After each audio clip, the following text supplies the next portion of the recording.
Hi guys, this is Avinav Krishan aka Dog Daddy on TUC Today। कैसे आप लोग? आज हम बात करेंगे जो लॉज आए हैं टूवर्ड्स आर पेट्स या स्ट्रीट डॉग्स जिनको हम फीड करते हैं, या उनकी वजह से क्या क्या नुकसान होता है किसी का, या कुछ लोग जो हमें तंग करते हैं, जो पेट ओनर्स हैं उन्हें, उनके लिए ये वीडियो है। तो आप लोग ट्यून इन रहिएगा क्योंकि आगे हम लोग बहुत सारी चीज़ें बताने वाले हैं। सबसे पहले स्टार्ट करते हैं।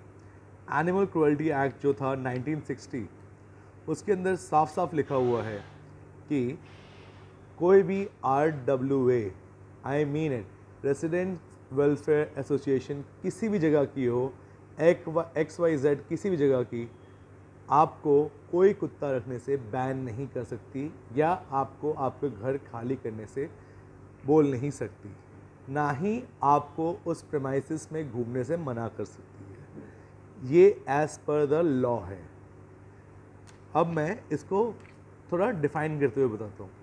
सबसे पहली चीज़, अगर आप किसी सोसाइटी में रहते हैं, किसी अपार्टमेंट में रहते हैं, या लेट्स से किसी एरिया में रहते हैं और वहाँ पे आपको कहा जाता है कि आप अपने डॉग को रख नहीं सकते। लेट्स से आपके डॉग का ब्रीड है पिटबुल, जो कि एक ब्रीड नहीं है, इट्स अ जेनेरिक टर्म।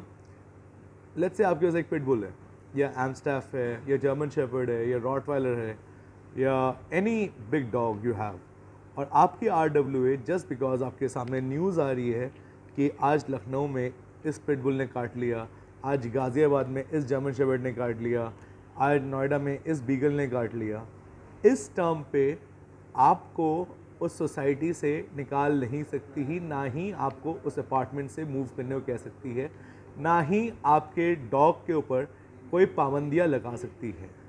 अब इस पे आते हैं सबसे बड़ी बात कि आपको क्या क्या रूल्स फॉलो करने हैं।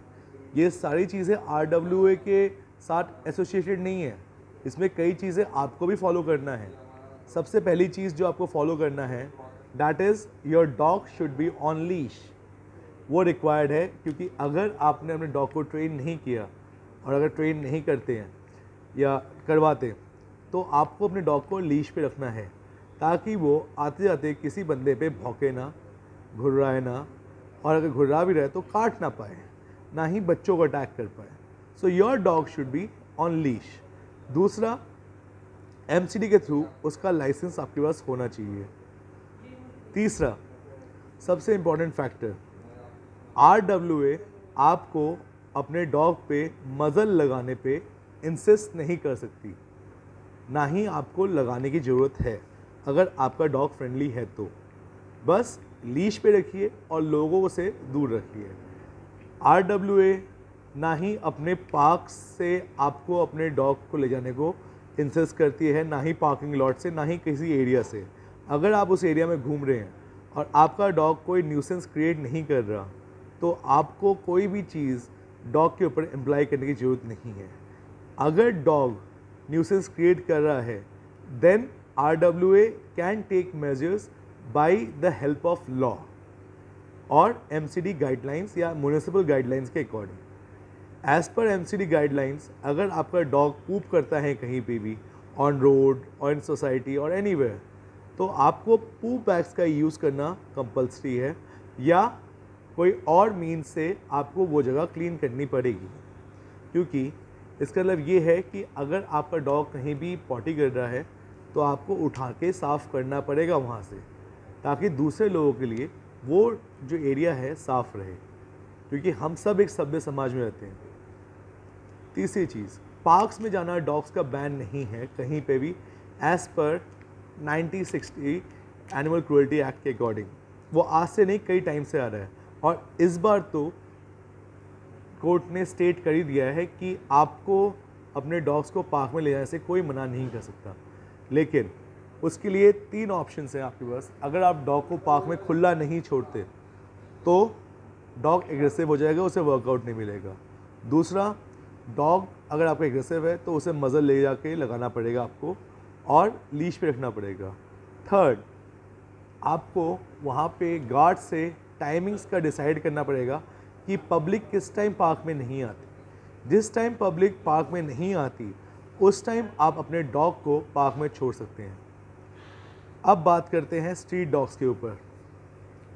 अभी रिसेंट इतने सारे केसेस आए हैं जिसके अंदर आप देखते हैं कि पिटबुल ने अटैक कर दिया, रॉटवाइलर ने अटैक कर दिया, बीगल ने अटैक कर दिया, और हमारी पेटा इंडिया जो है वो तो एक महान हस्ती है, तो वो कह रही है कि every game breed should be ban from India.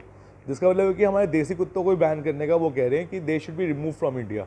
Basically they are also use for hunting, so that's why the game breed means जो डॉग्स हंट करते हैं। अब इस पे आते हैं। अभी कल की न्यूज़ है कि केरल में एक बच्चा साइकिल चला रहा था, तो एक देसी कुत्ते ने आके उसे पकड़ लिया। लेकिन इसके अलावा ये नहीं कि अगर देसी कुत्ते जो पकड़ रहा है उसके पीछे कॉज क्या है। अब आपके घर के आसपास इतने सारे देसी कुत्ते हैं, उन्हें कोई ना कोई खाना खिलाता है।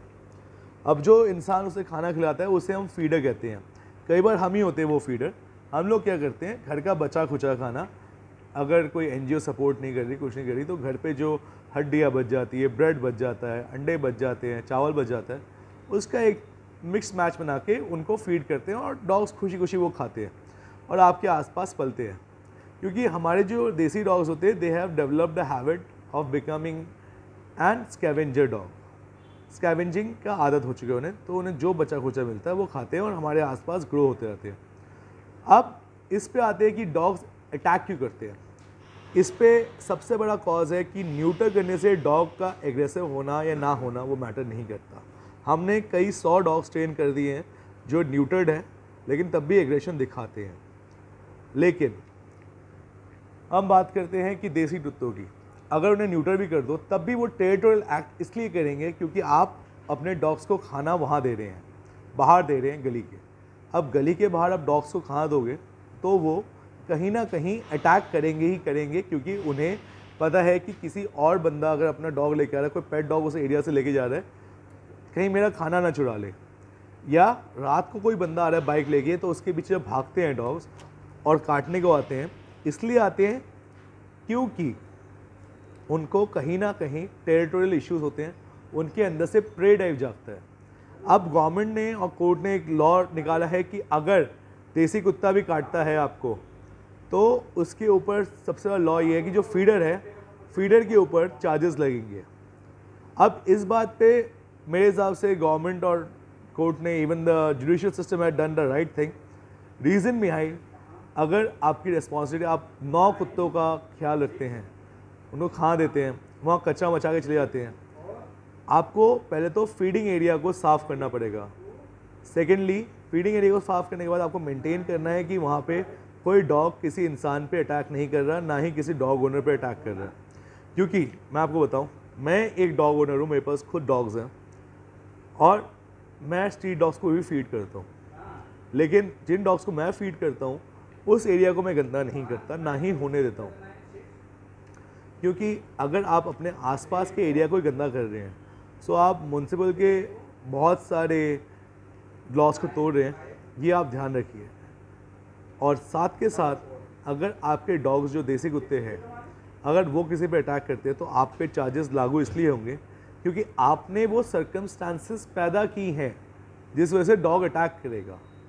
आपको किसी पार्क या किसी रिमोट एरिया में डॉग को ले जाके फीड करना होगा अपने सोसाइटी में, जहाँ पे कोई आते जाता ना हो, ताकि डॉग का टेरिटोरियल इश्यूज ना हो।